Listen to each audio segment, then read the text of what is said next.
오늘 이야기해볼 회사는 모슨 인프라스트럭처 그룹, 줄여서 MIG입니다. 이 회사가 파산 직전의 위기에서 어떻게 다시 일어서려고 하는지 그야말로 한편의 롤러코스터 같은 기업 스토리를 지금부터 들여다보겠습니다. 2026년 4월 6일이었어요. 단 하루 만에 이 회사 주가가 그야말로 폭발했습니다. 상승률이 무려 51.82%. 정말 놀라운 숫자죠. 아니, 근데 이게 말이 되나요? 2억 5천만 달러가 넘는 어마어마한 적자를 쌓아놓고 회사가 망할 수도 있다는 경고까지 받은 상태였는데 어떻게 이런 주가 급등이 가능했을까요? 바로 이게 오늘 우리가 풀어야 할 가장 큰 질문입니다.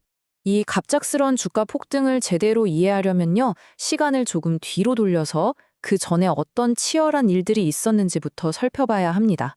모든 일에는 다 배경이 있는 법이니까요. 자, 이 차트를 좀 보세요. 이게 바로 그 위기를 한눈에 보여주는 건데요. 2021년에는 시가총액이 4억 5천만 달러, 우리 돈으로 6천억 원에 달했던 회사가 불과 몇 년 만에 1,500만 달러로 그냥 주저앉아버린 거죠. 이런 극단적인 가치 하락은 누군가에게는 절망이지만 또 다른 누군가에게는 절호의 기회가 되기도 합니다. 그리고 아니나 다를까 엔데버 블록체인이라는 그룹이 딱 나타납니다. 이들은 모슨의 주가가 실제 자산 가치에 비해 말도 안 되게 싸다고 본 거죠. 그리고 이 기회를 절대 놓치지 않았습니다. 여기서 행동주의 투자자라는 말이 좀 어려울 수 있는데 쉽게 말하면 이런 겁니다. 그냥 주식 사서 오르기만 기다리는 게 아니라 아예 회사 경영에 적극적으로 뛰어들어서 자기 입맛대로 회사를 바꾸고 가치를 끌어올리려는 사람들이에요. 자, 이 타임라인을 보면 당시 상황이 얼마나 팽팽했는지 느껴지실 겁니다. 2025년 말에 엔데버가 지분을 거의 절반 가까이 사들이면서 경영권을 위협하니까 2월에 머슨 이사회가 포이즌 필이라는 방어 카드를 꺼내 들어요. 하지만 엔데버는 거기서 멈추지 않고 한 달 뒤에 그럼 이사회 전원 다 갈아엎겠다며 초강수를 두죠. 정말 피 튀기는 싸움 끝에 4월에 극적으로 합의에 이르게 된 겁니다. 포이즌 필은 이름 그대로 독약을 먹이는 전략인데요. 외부 세력이 회사를 강제로 먹으려고 할 때 기존 주주들한테 주식을 엄청 싸게 살 수 있게 해줘서 인수하려는 쪽에 지분을 확 낮춰버리는 거예요. 인수 비용이 눈덩이처럼 불어나게 만드는 아주 강력한 방어 수단이죠. 결국 이 치열한 싸움은 회사의 리더십이 통째로 바뀌는 사실상의 이사회 쿠데타로 마무리가 됩니다. 그 결과가 어땠는지 한번 자세히 보시죠. 일단 물러나는 쪽의 공식적인 입장은 이랬습니다. 전임 의장이었던 라이언 코스텔로는 이게 모든 주주들을 위한 최선의 선택이었다고, 아주 전략적인 결정이었다고 포장했죠. 반면에 이 싸움에서 이긴 엔데버 측은 아주 자신만만했습니다. 새로운 리더십 아래에서는 이 회사의 잠재력을 폭발시킬 수 있다, 이런 자신감을 내비친 거죠. 처음부터 그들이 봤던 건 회사의 숨겨진 가치였으니까요. 그래서 합의 내용이 뭐냐? 아주 간단합니다. 기존 이사 3명은 나가고 엔데버가 추천한 새로운 이사 5명이 그 자리를 채운다. 이걸로 끝. 사실상 이사회의 주도권이 엔데버 쪽으로 완전히 넘어갔다는 뜻입니다. 자, 이렇게 경영권 다툼은 깔끔하게 정리됐습니다. 그런데 새로운 이사회가 물려받은 건 장밋빛 미래만이 아니었어요. 이제부터가 진짜 문제죠. 이 회사가 처한 끔찍한 재무 현실을 한번 들여다볼 시간입니다. 마이너스 2억 5,250만 달러. 이게 2025년 말 기준으로 이 회사가 쌓아온 누적 적자입니다.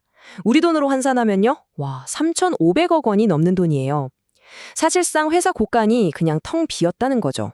이건 또 뭐냐면요, 마이너스 3,130만 달러 운전자분이라는 건데 더 쉽게 말해볼게요.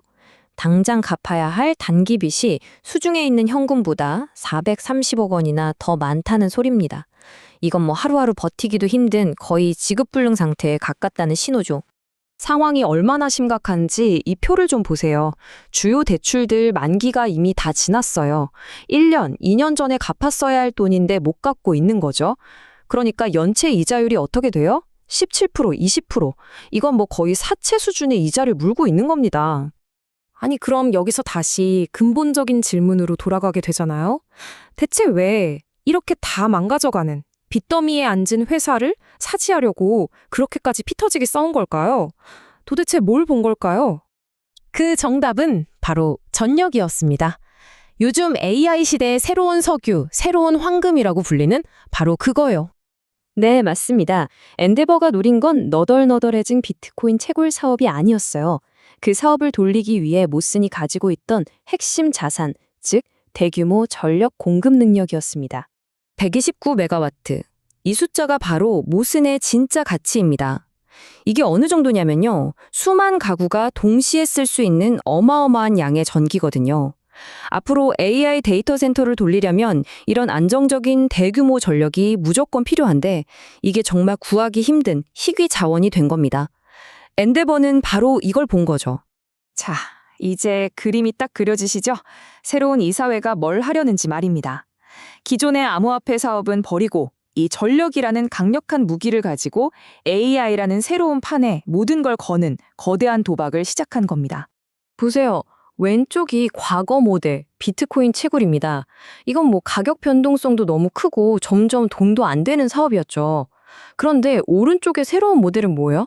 AI나 고성능 컴퓨팅이 필요한 기업들한테 우리가 가진 전력과 공간을 빌려주고 장기 계약으로 안정적으로 돈을 버는 서비스 사업으로 바꾸겠다는 겁니다. 완전히 다른 게임을 하려는 거죠. 그러니까 이제 투자자들 입장에서는 머리가 복잡해지는 겁니다. 한쪽에서는 와, 이거 대박이다. 아무도 못 구하는 전력 자산을 가지고 새로운 리더십이 회사를 완전히 탈바꿈시키는구나 하는 장밋빛 전망이 나오고요. 다른 한쪽에서는 아니, 꿈 같은 소리 하고 있네. 저 어마어마한 빚을 어떻게 감당해. AI로 바꾸기 전에 빚 때문에 먼저 망할 회사야 하는 비관론이 팽팽하게 맞서는 거죠. 결국 질문은 이겁니다. 과연 이 새로운 이사회는 129메가와트라는 이 강력한 무기로 회사를 살려내는 기적을 쓸 수 있을까요? 아니면 그 전에 3,500억 원이라는 이 거대한 빚의 구멍이 이 회사의 모든 희망을 집어삼켜버릴까요? 모슨의 운명은 이제 막 시작된 이 싸움의 결과에 달려 있습니다.